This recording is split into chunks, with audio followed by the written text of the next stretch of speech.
This is one of the important life lessons. Don't mix up your pages before you come out. My name is David Ellwood, and I want to welcome all of you to this very important and I hope very productive discussion tonight. I'm the dean here at the Harvard Kennedy School, and the title of tonight's talk is Challenges to Democracy, the Future of Policing. And our focus is very much going to be on solutions, about ideas, about looking to the future. Here at the Kennedy School, we spend a lot of time trying to understand the nature of the problems and the like that we face. But ultimately, our goal is to work across boundaries and to think about ideas and solutions. And we have with us here tonight three truly exceptional people, each of whom has been engaged quite actively and visibly in finding solutions to the kinds of crises and the loss of legitimacy that is so often felt among particularly the African American community, but other communities and many of our major police departments. And of course, the tragic events with the killing of Michael Brown and Eric Garner and so many others has been a lightning rod for all of us and for many people very, very personal. I did want to highlight, this is just one of many activities, and those of you who are interested, I hope, are aware that there's also a series of discussions next week called The Week That Shaped the Future of Policing, where folks in by the Kennedy School and members of student government will bring together a group of people in a series of evenings, and the hope is to put together concrete recommendations to pass along to President Obama's commission about policing in the 21st century, co-chaired, by the way, by one of our guests here. So I also want to thank the Malcolm Weiner Center for Social Policy, the Ash Center for Democratic Governance, the Criminal Justice Program, and certainly the Institute of Politics for all the work to put this together. And I especially want to thank our guests, several of whom have flown long distances in order to be here. And it isn't for the weather, I am sure. So I want to briefly introduce our guests, but mostly to get right into discussion. To my immediate left here is Mayor Annise Parker. She was elected Houston's 61st mayor in 2010, one of only two women to hold the city's highest elected office, and one of the very few openly gay mayors of large cities. She's also chair of the Criminal and Social Justice Committee at the U.S. Conference of Mayors. By all accounts, she's doing a remarkable job. Re-elected, three times now? Two-year term. That's another tough thing for a mayor. In 2010, she was named to the Time 100, meaning the 100 most powerful people in the world. She spent many years in the service to people of Houston, 6 years as city councilor, 6 years as controller. She's held the offices of controller, city councilor, and mayor, the first person to do that.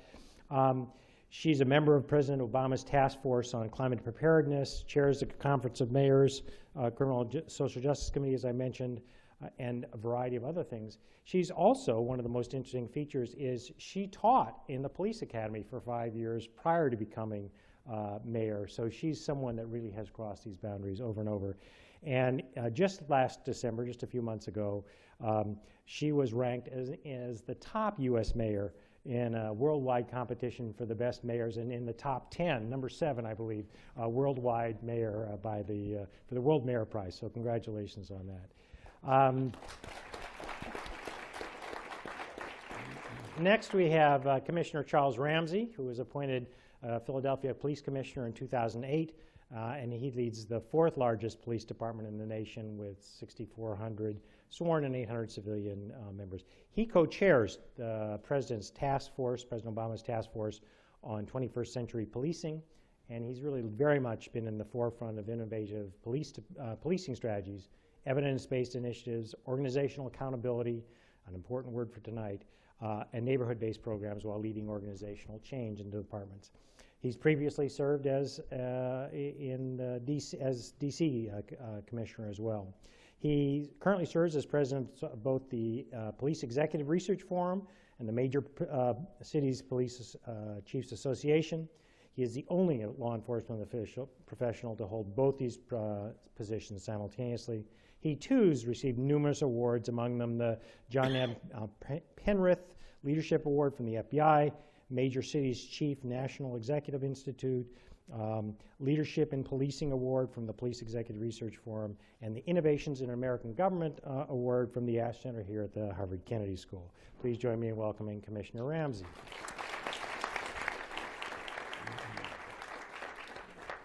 Third, we have Professor Phillip Goff. He's a visiting scholar here at the Malcolm Weiner Center for Social Policy, and he's on the faculty at UCLA. He's an expert in race, policing, and intersectional identity.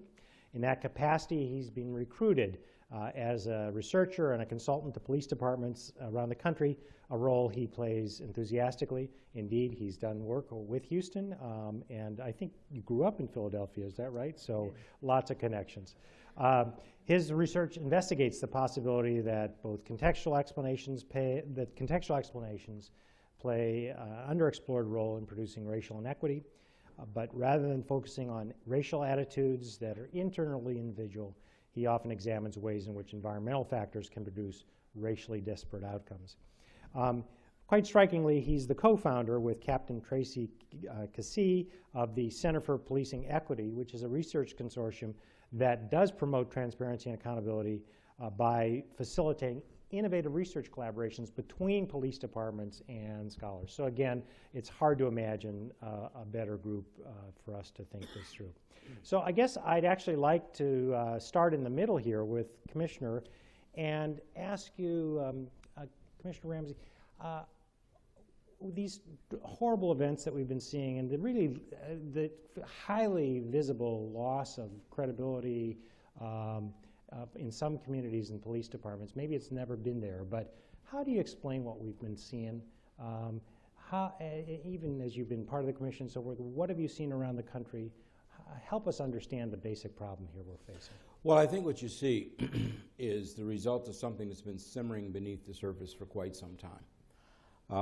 It really does boil down to trust and legitimacy, which you mentioned earlier.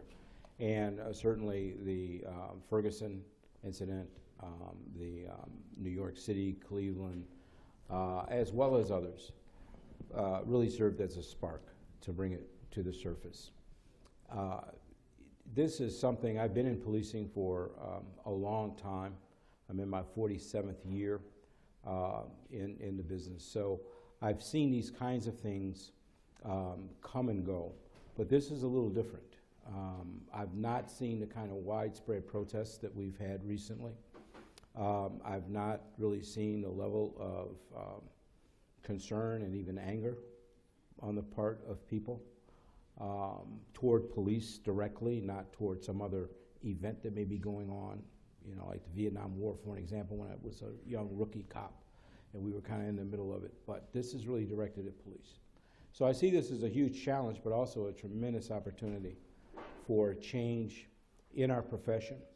You know, we've been engaged in community policing in general for the last 20 plus years, but clearly there are some communities that we have not reached.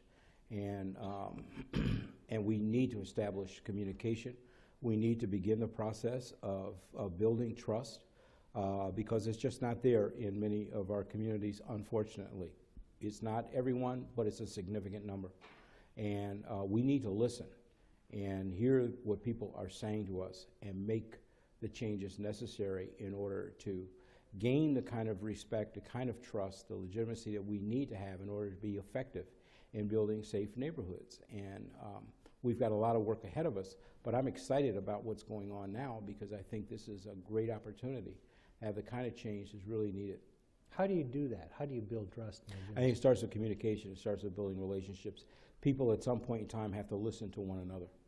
And I think that's really key. And, you know, we need to take a real look at ourselves and some of the strategies that perhaps we've used. You know, when I hear people talking about, for an example, the broken windows and something that since 1982, when it was written, more and more departments began to engage in the kind of activities that deal with lower level offenses, believing that it's going to, you know, prevent larger offenses from occurring in the future. And there's some, certainly in my opinion, I believe that there's, you know, some evidence to show that that can in fact happen.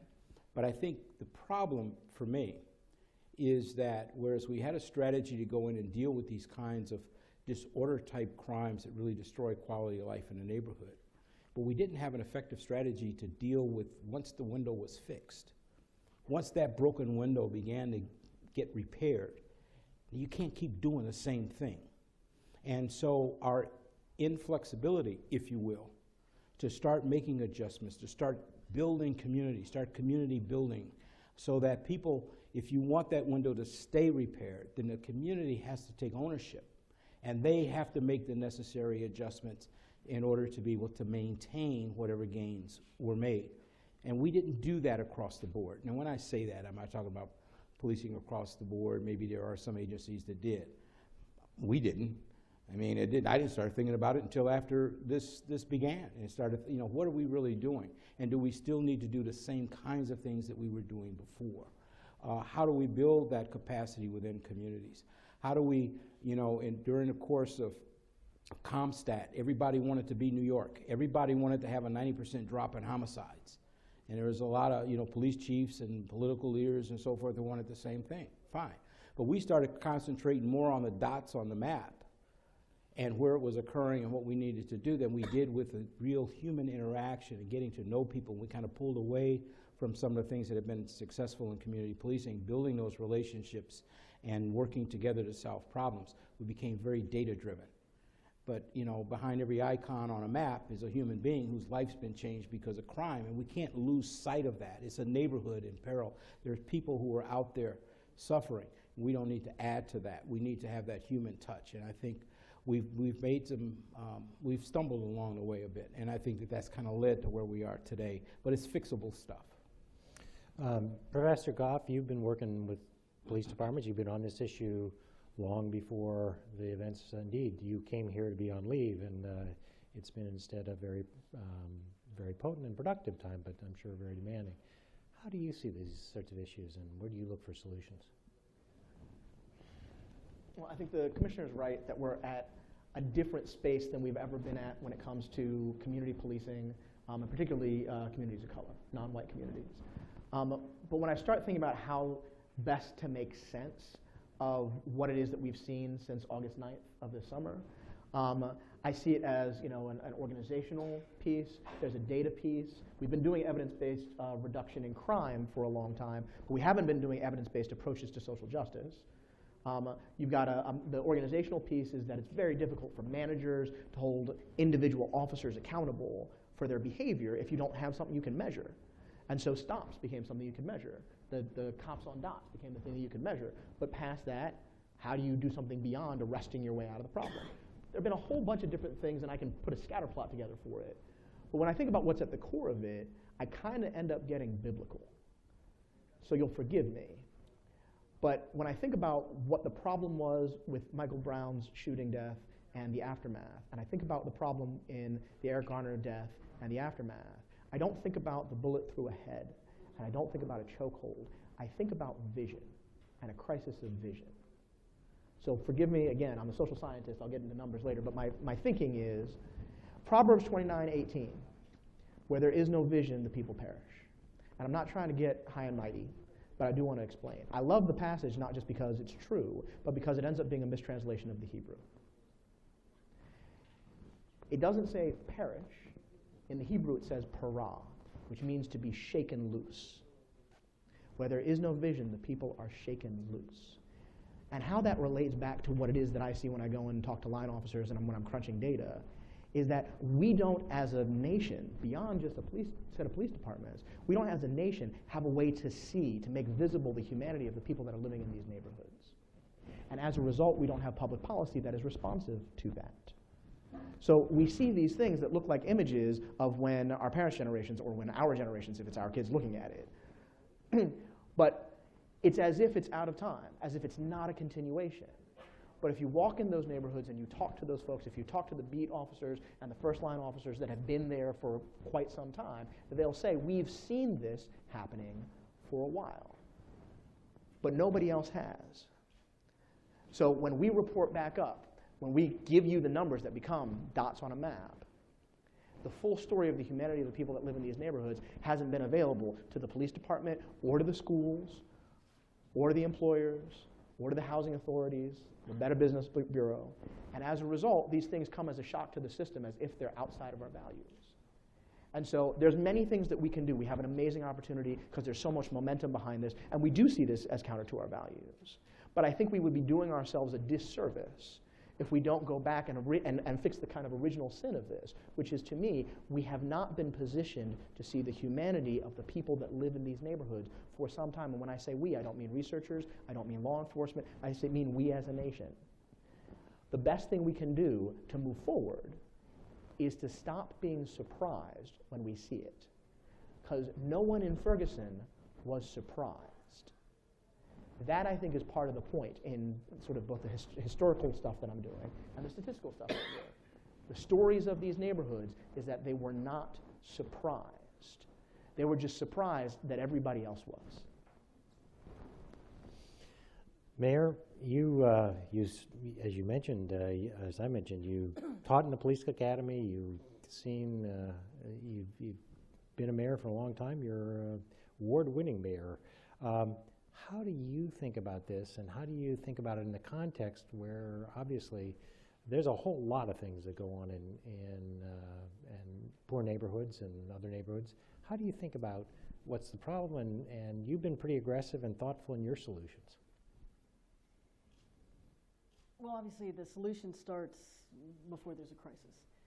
And Commissioner Ramsey mentioned community. I would say it's community, it's communication, and it's consistency. You can have an all-white police force patrolling and policing an all-black community, which is in essence what Ferguson had, and you can do it successfully.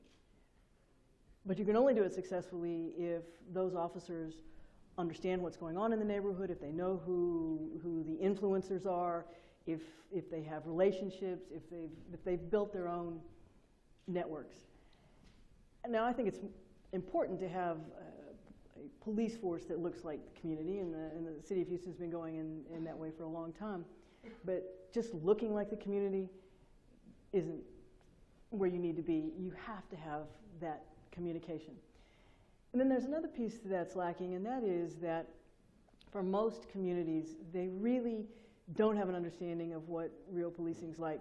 I mean, you know, we all have a steady diet of cop shows on TV, and you know, in an hour everything's solved, and it's all resolved. But I don't think for most community members, they have a real understanding of the difficulties of policing. And you have to understand that when a police officer encounters a citizen, it is almost always a negative interaction. Almost always. You may be really glad to see that officer, but you are in distress of some kind. So that citizen is starting from a position of they're unhappy in some way.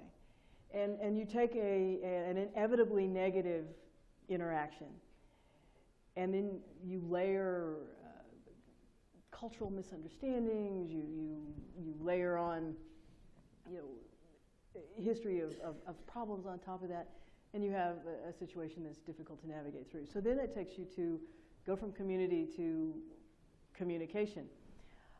And I know we're not going to spend a whole lot of time, I think, talking about Ferguson, but I want to say that I have seldom seen such a mishandled communication situation from a public policy standpoint, from public officials, every one of whom I would give a failing grade to. But what many, many public officials have failed to realize is the change that social media has wrought, and how bad misinformation, how quickly bad information or misinformation can travel through a community and get amplified while police officials or mayors are still trying to figure out what actually has happened. And so we too quickly lose control of the mechanisms of communication. So then we fall back on that network. If you have people in the community that you can call, I mean, I expect my police chief in a crisis, he knows, depending on what happened and what community it is, he knows the 5 people he needs to get on the phone immediately to make sure that things calm down. The other thing that, in terms of communication, is that community was justifiably angry. You have to allow people to express that anger. You have to allow an opportunity to vent, to let some of the air out of the balloon, release some of the pressure. And obviously we all know that the right to public protest and civil disobedience is ours. And yet, and I think most big city police departments are trained in appropriate methods of handling that. But again, a lot of smaller police departments, they've never had big public demonstrations. They've never had to experience it, and they don't know. So there's a training element in there. And then when I said consistency, people have to know that there are clear policies, that those policies are enforced in every case, that there's transparency in the enforcement of those policies, whether that is discipline, whether that is training, whether that is how an incident is investigated, and that there is you build trust. You don't build trust in the crisis, you build trust over long periods of time, working consistently with the community. So part of what I'm hearing all of you say, and certainly Mary, you kind of suspect the chief in Ferguson didn't have 5 names to call. It wasn't that he didn't think to do it. They just and so I don't know either one. We have no idea. But the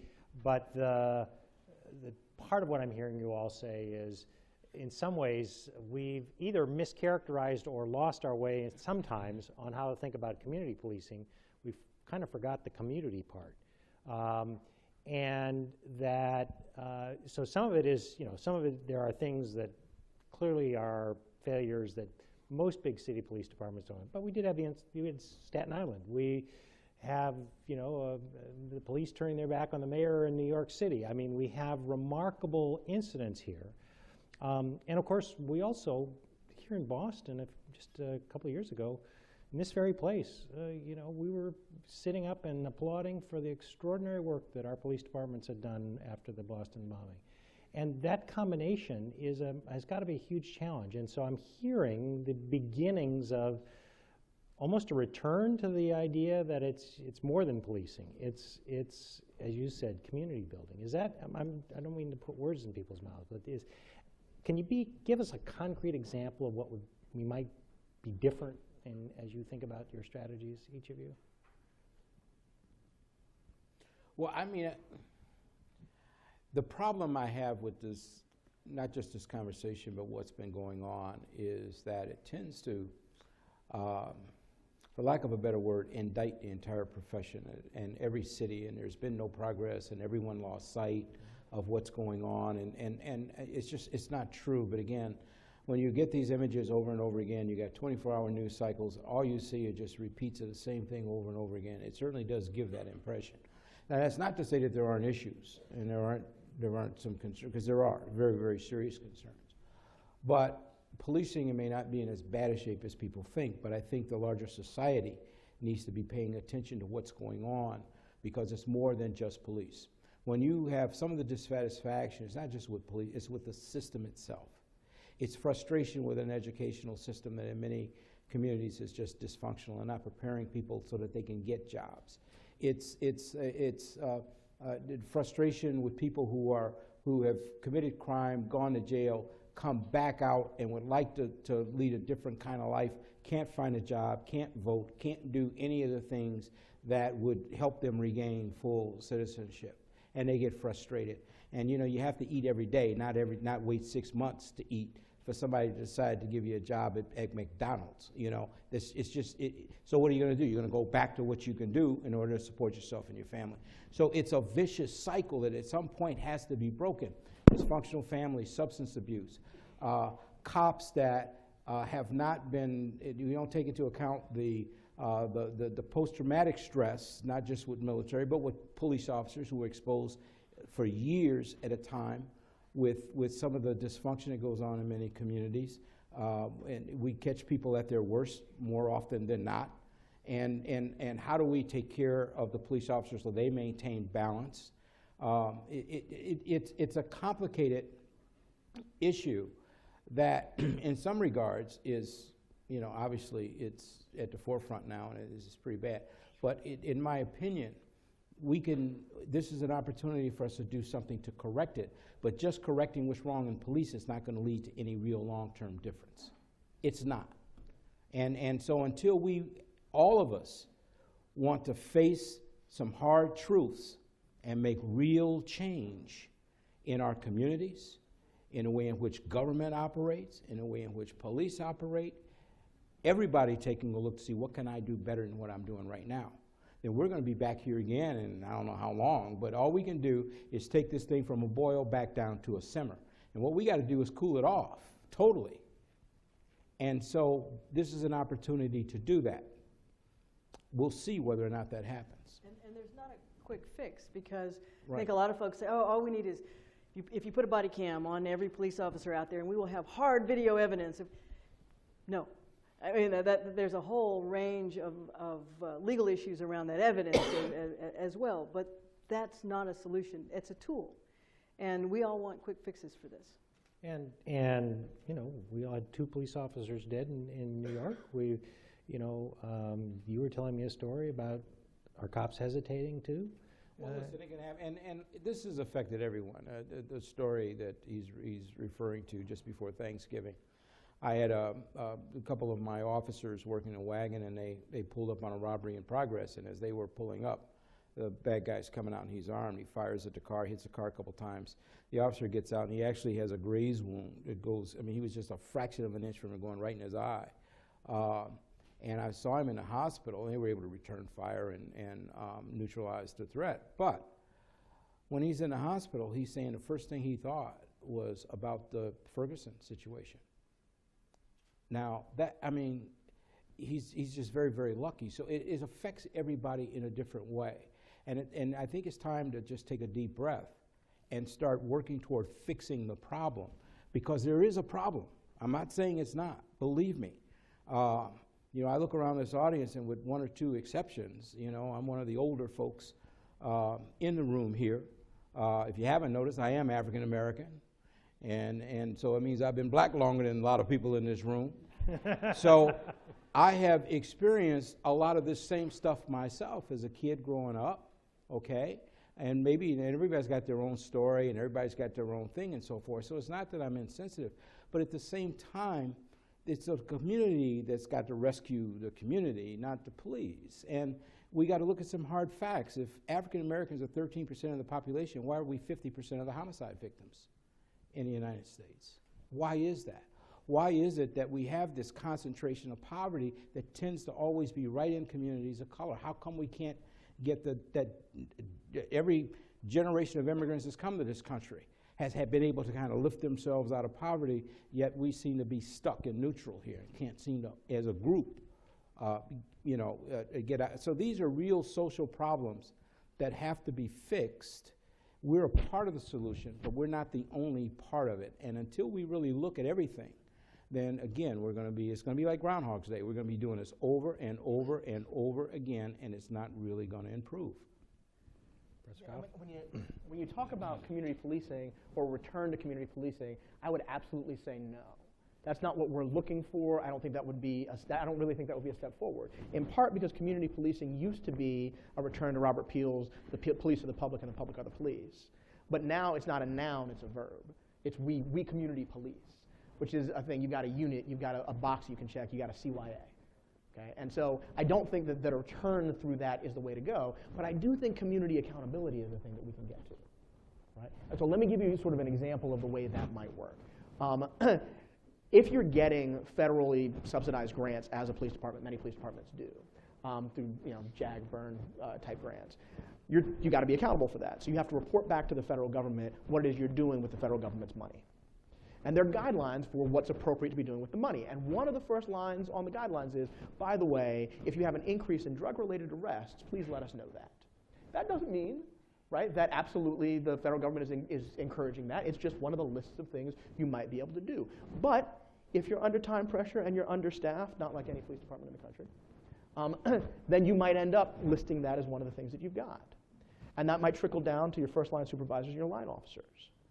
Now, if I'm going to go out and I'm going to do some drug arrests, right, I'm going to do that as part of what I'm being held accountable to do to keep my job and to be able to promote, I'm not going to go into the house where people are smoking weed.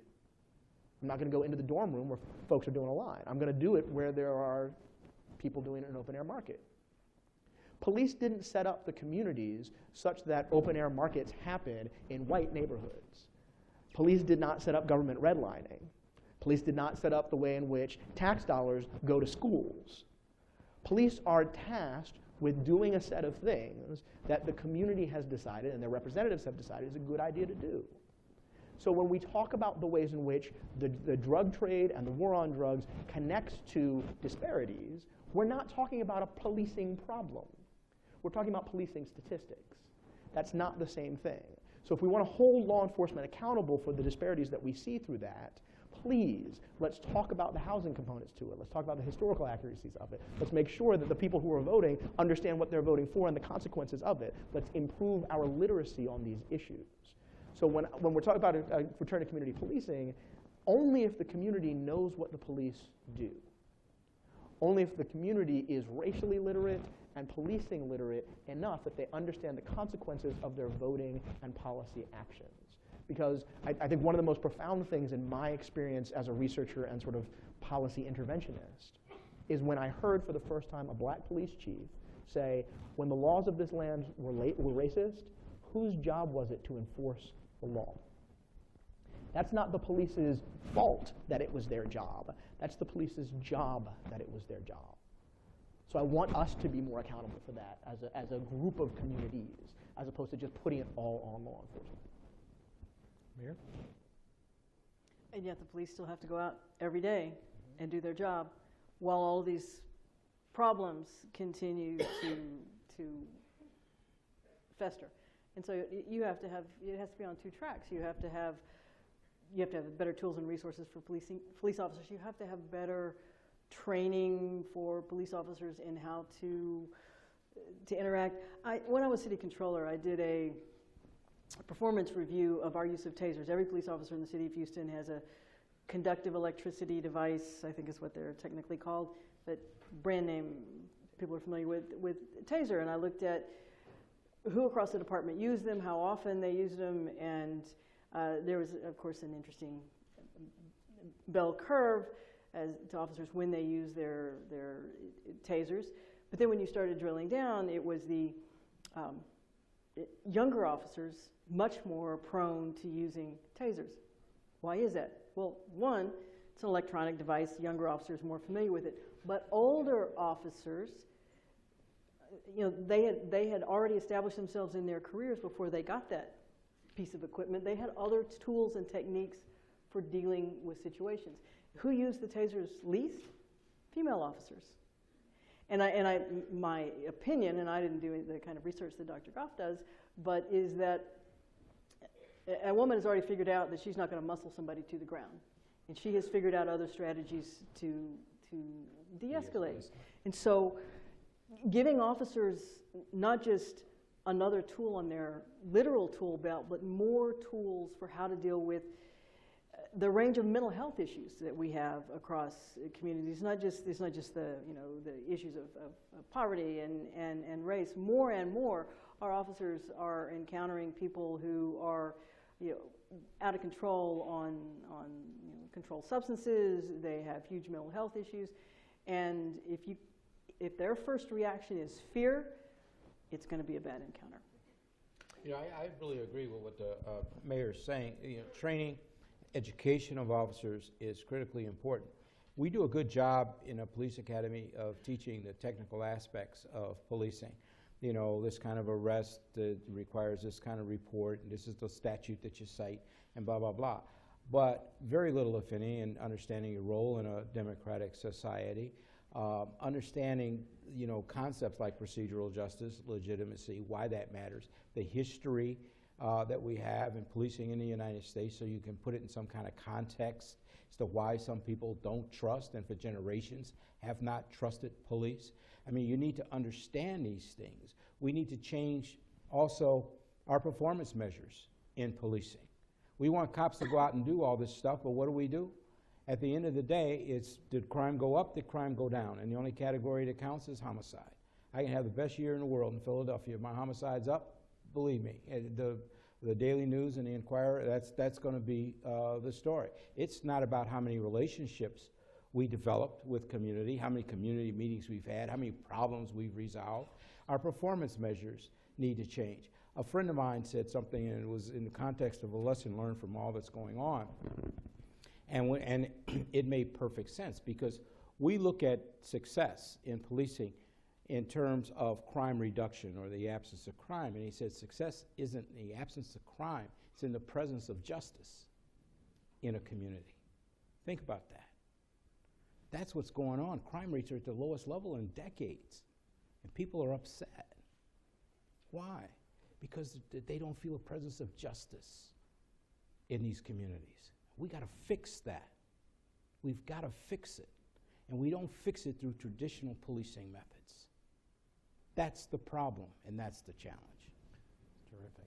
So there are microphones for people to come from the audience and ask questions of our panel. There's one right here, there's another one up here, a third one there, and a fourth one there. So please line up, and I suggest if there's a long line in one, go to one of the others, because I'll just go around the loop here. So why don't we start here? Let me just describe what makes for a good question here.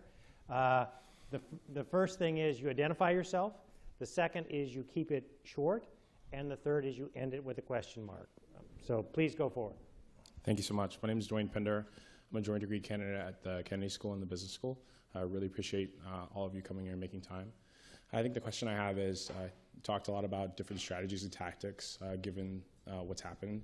I think the question I have is, in light of, I think the mayor, you said if the first reaction is fear. I think first reactions a lot of times are based on implicit associations.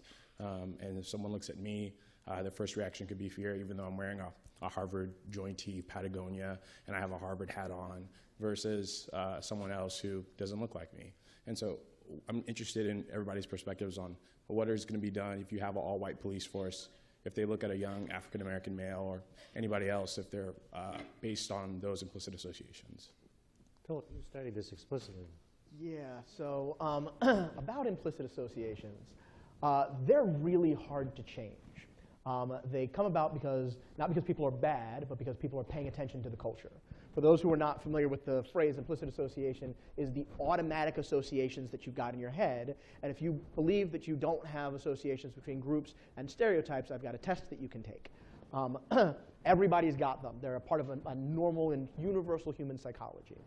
There are trainings that you can do to separate, not to reduce the bias, but to separate the bias from the behavior.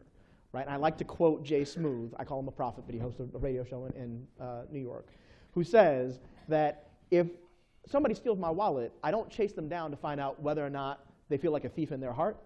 I chase them down to get my wallet back.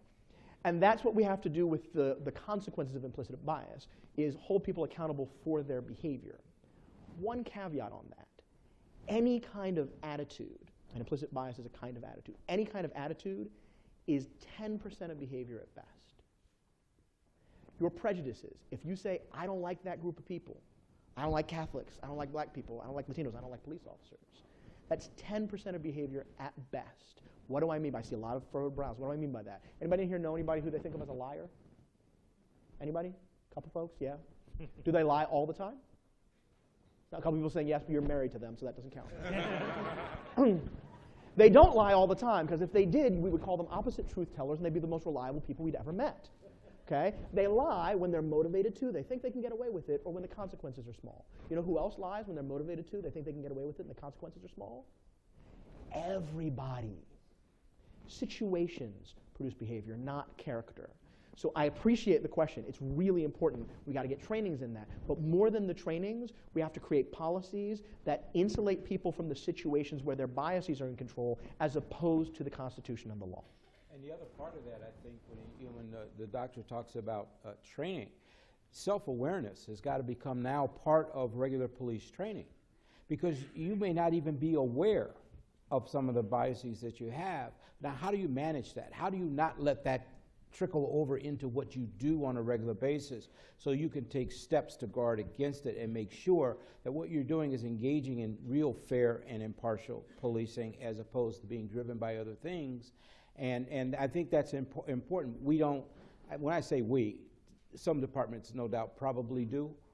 The ones that I've been in, and we're in a process now of totally revamping our training, that is part of what we're looking at and we're instituting within our training.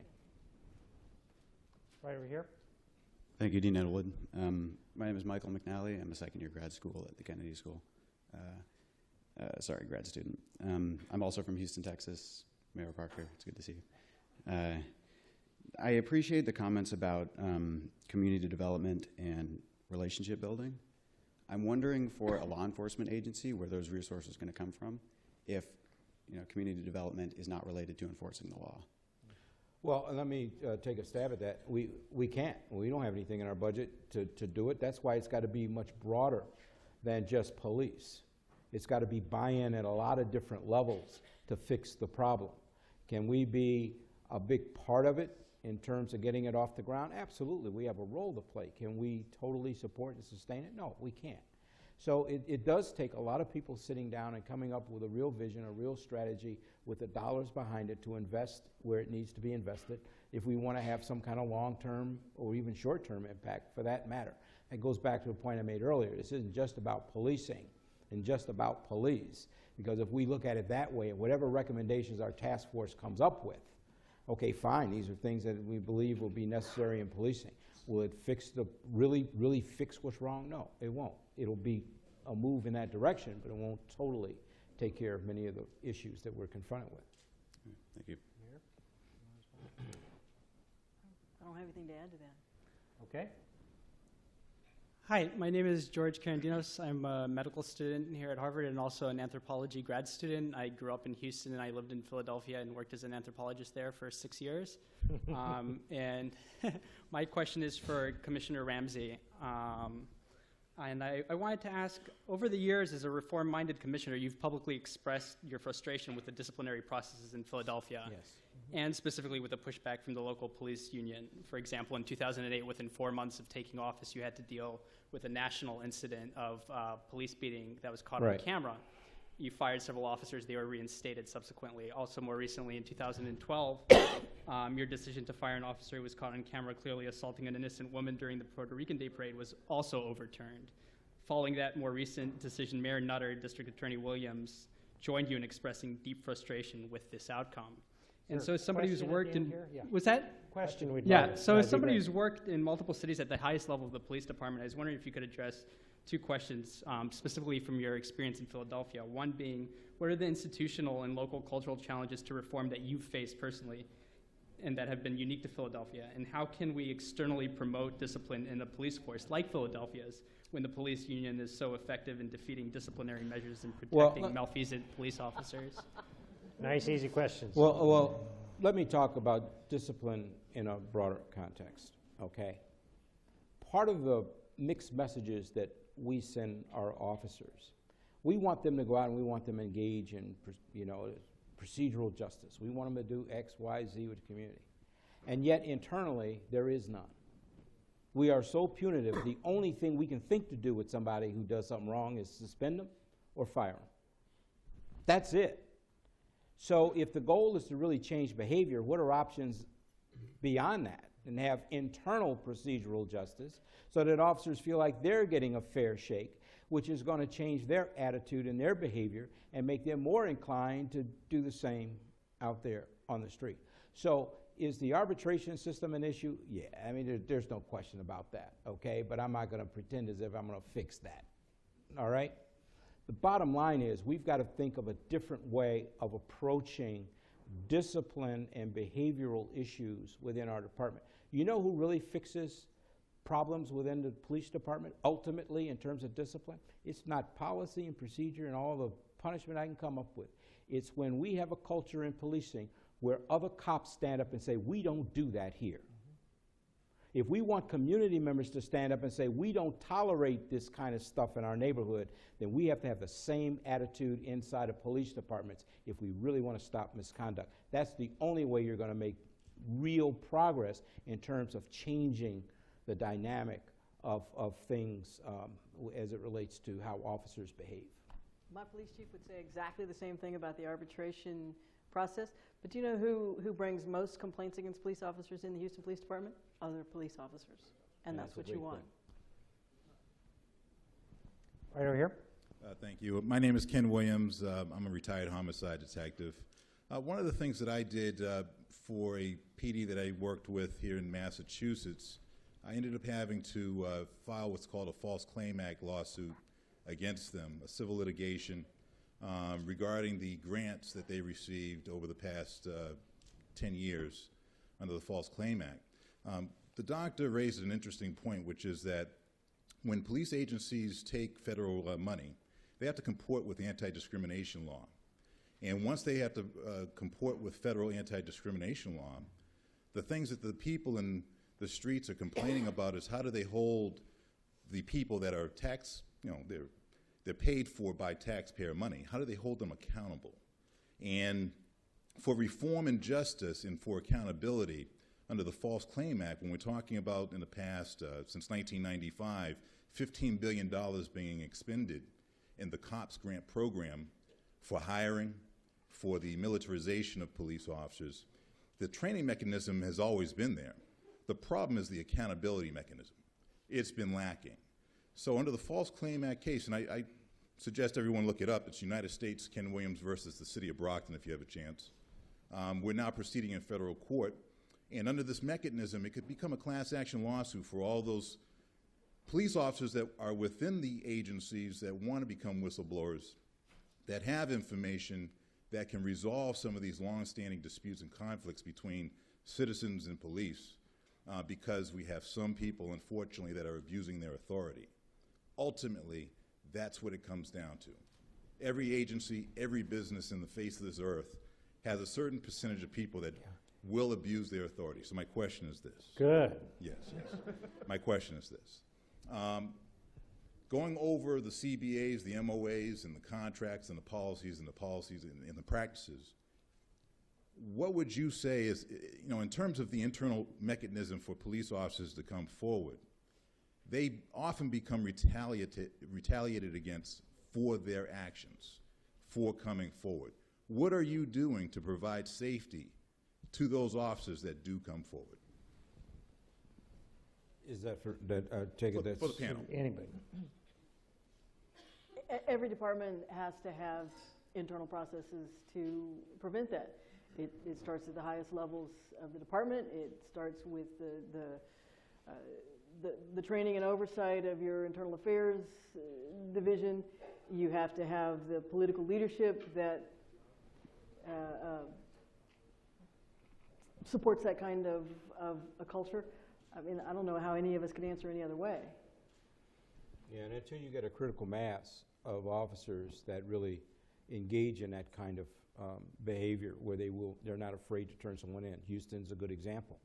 Then that starts to correct that. If you don't have critical mass, then it's just like asking one of your witnesses in that homicide who lives in a very troubled neighborhood to come forward and stand up and say that so-and-so is the one that did the shooting. But if the whole neighborhood stands up and says so-and-so did the shooting, it's a whole different dynamic at work. So you have to create that environment where you get that critical mass. The only thing I would add to that are the chiefs, superintendents, commissioners, and sheriffs that have been successful have demoted and shuffled their command staff to reflect their values and to push those values downstream. So I mean, the critical mass is the key, but if the command staff is saying to other command staff and in front of rank and file officers and in the homicide unit and in IA, that's not how we do things, and the people who speak out get promoted, you'll see people change rather rapidly. If you change the incentive structure, you'll see the culture change. But in the academy, in any organization, any business, we don't have a way to protect whistleblowers that's more profound and more secure than changing the culture of the organization. And that's a long-standing thing to be able to do. Thank you. The folks up top Oh, there. didn't see you up there, so why don't I go up there? Sorry. My name is Erin Bauman, and I work with the SLEAD Initiative here at the Kennedy School. Before moving back to the U.S., I lived in Ireland for 7 years and spent a significant portion of time in Belfast in Northern Ireland. And in the late 1990s and early 2000s, the Royal Ulster Constabulary, now the Police Service of Northern Ireland, underwent a massive reformation. And one of the biggest reforms that they actually made, one of the ones that was pushed most heavily by the community, was on pacification methods. And in particular, the move away from the use of threat and armed force through rubber bullets and water cannons towards actual pacification using kind of non-active phalanxes protected by shields. So I guess my question is it possible in your mind to think of reforming police pacification methods in the U.S. away from the use of threat and the use of force and towards something that would be based upon more pure pacification methods? And if it is, how can that be done? Well, I don't know if I'm going to answer this directly or not, but there is a lot now, and the mayor had mentioned it earlier, about de-escalation and knowing that your action will cause a reaction. If you're on a front line of a demonstration, for an example, and if all the officers got their helmets on and riot gear, guess what you're going to get? A riot. And if you're out there dressed differently, and if you don't have the heavy equipment and all that sort of thing, then guess what you're going to probably get? A peaceful demonstration. So, I mean, we've learned that. And, I mean, I've been to Belfast. Duncan McCausland, who was the head of the police there, and I are very good friends, and he often talked about how at one point during the Troubles, in order to respond to a call, they really had to bring the military with them to respond to a call. In those same neighborhoods now, cops are riding mountain bikes and interacting with the community. So if it could happen there, then there's no reason why it can't happen here. And I think that most departments don't think that what you saw in Ferguson is a reflection of police departments across the country, because most chiefs, and at least the ones that I know, looked at that and kind of said, whoa, wait, you know, what's going on here? When they saw the initial reaction and deployment of people, of officers rather, during the initial demonstrations. That is not something that would have happened in most, certainly major cities. I don't know about some of the smaller ones, but certainly major. So yeah, the answer to your question hopefully is, yeah, we got to constantly reinforce that. I would throw something else in, though, that America is awash in guns. And unlike most of Europe, you are going to have, that's just a fact. There are more guns in America, and you want your officers to understand the context, you want your officers to have de-escalation techniques, but you never want your officers to hesitate at the risk of their own lives. Period, end of sentence. And so that's a difference from some of those other places. Okay, I just wanted to mention that the commissioner needs to catch an airplane to return to Philadelphia. He needs to quit at 7. It's I can go about 10 after if you want to. Okay, we'll go a couple of minutes over, but as long as I have a ride. we'll find a good way to get you to the airport. There we go. Good evening. My name is Corey Tolbert. I manage security at the Harvard Business School. We've talked a lot about accountability from an internal standpoint, but we haven't talked a lot about accountability from the criminal justice standpoint. A big part of why people were so angry about what took place in Ferguson was not only, that the death happened in the first place, but that the grand jury process failed that community and failed the country in a lot of people's minds.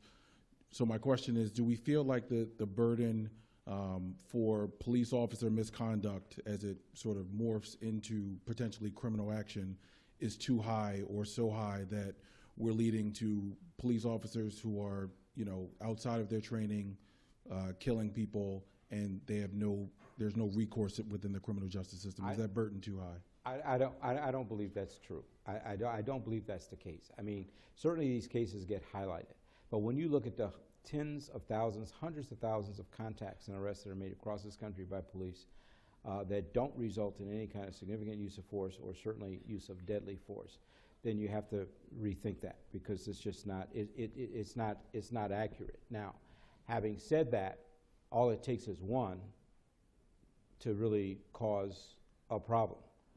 We have a unique responsibility and duty within society, and enormous power that and authority that we've been given, which, just as an aside, I'll mention it now because I'm over 60 and I tend to forget stuff real quick. But one of the other things that we don't do in policing is teach officers how to deal with power and authority that they've been given. You get some 19, 20-year-old kid and you bring him in the academy, you give him a badge, give him a gun and a Crown Vic can go 200 miles an hour, and then you wonder why you have issues if you don't take time to really help them better understand their role and all the things that go along with it. But I think that what this calls for is a commission to look at the entire system from start to finish, including all those things that Dr. Goff mentioned about educational systems, about social services, all these kinds of things. The last presidential commission that looked at the entire criminal justice system was in 1965 under President Lyndon Johnson. Most of you in this room may have read his name in a history book because you were not alive when that was done. It's time. It's time we take a look at crime in America, the future of policing and criminal justice in America, deal with all these issues. This task force will not be able to do all that. We got a piece of it, but we can't do it all. And when you're talking about grand juries, we don't do grand juries. And so there's so many different moving parts here that it's going to take a more comprehensive look than we could ever do in 90 days in order to really start getting a handle. And we got to tap into the talent, elected officials, researchers, and academics, community folk. I mean, there's so many people that could add value to that discussion, and we need to have it, and we need to have it pretty quick. You touched on something. We made a change in the Houston Police Department in the 1990s.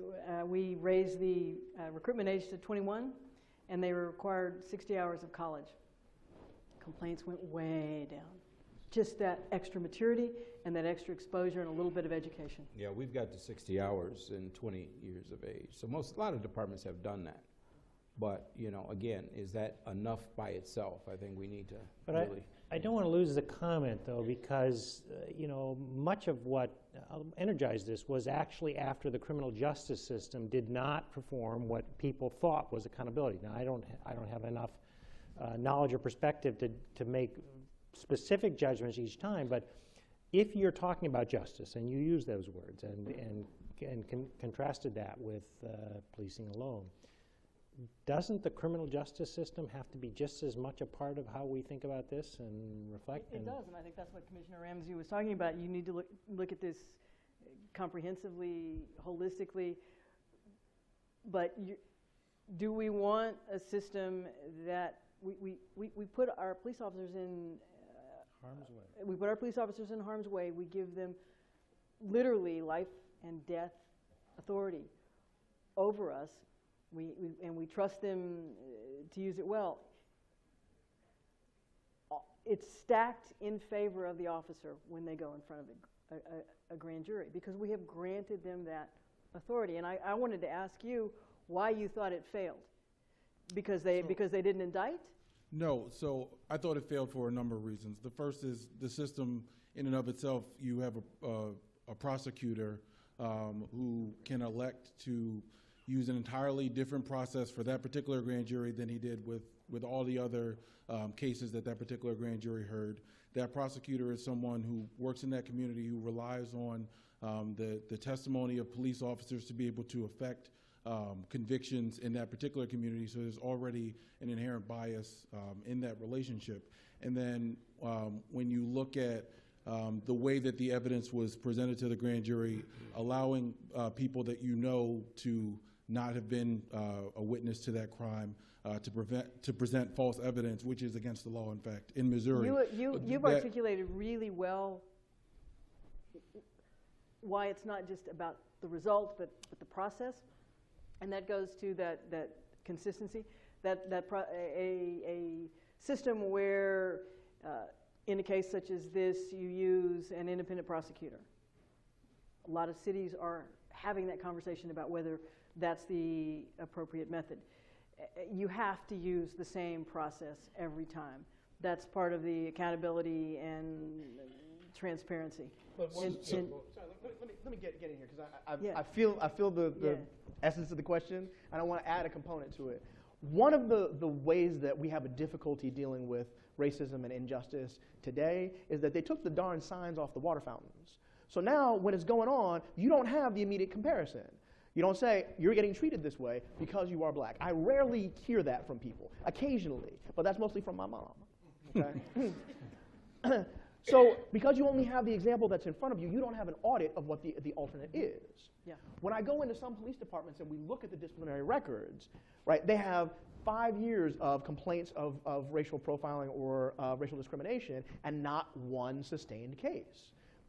I don't know whether or not that could possibly be true, but those numbers look funny to me compared to other departments where they have very few, but they have some.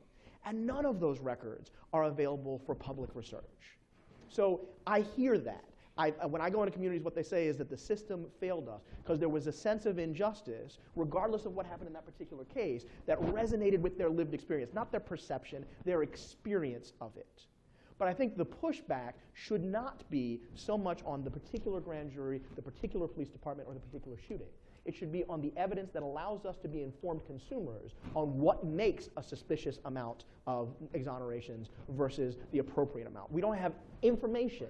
We don't have an evidence base for pursuing social justice. There's a lack of trust. I mean, so whatever the outcome, there's a lack of trust, and it's understandable why people would not trust the system, and we have to restore that somehow. The solution isn't just getting rid of the grand jury process, though. And so we have to be careful about how we go about trying to fix something, because, you know, if not that, then what? Now, not every state or jurisdiction even has a grand jury process, but if not that, then what? And it's easy to say that, but we need to really carefully think these things through and not just have a knee-jerk response because of a few cases, and then we wind up with another issue that we've got to deal with. Okay, I'm going to ask for one last short question. I do want to visit Philadelphia in the future and be on good terms with you, Commissioner. So I don't want you to, and traffic is a problem here. Okay, thanks for waiting. Carmen Sirianni, I teach sociology at Brandeis, and I'm also a fellow at the Ash Center, and in fact have learned a great deal about community policing from some of my colleagues here. I was going to ask a slightly different question, but the Commissioner putting on the table this notion of a national commission seems to beg, like, let's see if we can fill that in more. And a couple things come to mind to me. One is how important it would be to not have a commission that is just 20 commissioners, an advisory group, meet twice in Washington, once in Chicago, go home, write your report, but that is connected to some vital conversations in communities with multiple stakeholders that have real issues with each other, so that the nation, which is crying out for some answers, can see what this kind of dialogue and what trust building might be like. That's absolutely critical to do some version of that. And secondly, and related to that, is we have so much good practice in different cities, is to also bring forward those people who have been very successful working across these boundaries, who have been paragons in the way they've done the training, the way they've done beat meetings and all this stuff, and make sure that's a central part of the conversation, that it's not just this critique, oh, we need some federal laws on, body cameras and all that stuff. I mean, if we don't do that, we're going to miss the opportunity that this raises, I would think. Well, I agree with you 100%. And unlike 1965, we have social media. We're being live streamed right now. We have the capacity to reach everyone, not just in this country, but around the globe. If we don't take advantage of that and use that to our benefit to get input and to create dialogue, then shame on us. I'm not talking about closed-door sessions in Washington or wherever, and a handful of folks that are going to decide whatever. We have a tremendous opportunity to get input like never before, because this isn't 1965. This is the 21st century, and we have access, and we can leverage communication in a way in which it's just unparalleled, and that in itself is a springboard for future discussions and not falling out of touch again. Not letting that discussion and that dialogue die simply because we think we've resolved an issue. It's got to be continuous. I would just add to the way you've asked that question is an insistence on procedural justice for an analysis of procedural justice in criminal justice. So very meta of you, and congratulations. Last comment, Mayor? All right, well, this has been a terrific conversation, and thoughtful, nuanced, but also very much forward-looking. So first, I want to thank you all for being here. I also want to thank you for keeping us safe and helping us to think about a better future for us all, not only in policing, but actually in a democracy. These are huge challenges we face. One quick thing, this discussion you're going to have next week is vitally important. Please participate. Those recommendations will come to the task force. I need to hear from you, okay? And it's like everything else. You know, if you don't participate and become an active partner, then don't sit around and beef about it later. Because you got an opportunity here. Please take advantage of it. All right, thank you very much. That was terrific. Thank you so much. You were terrific.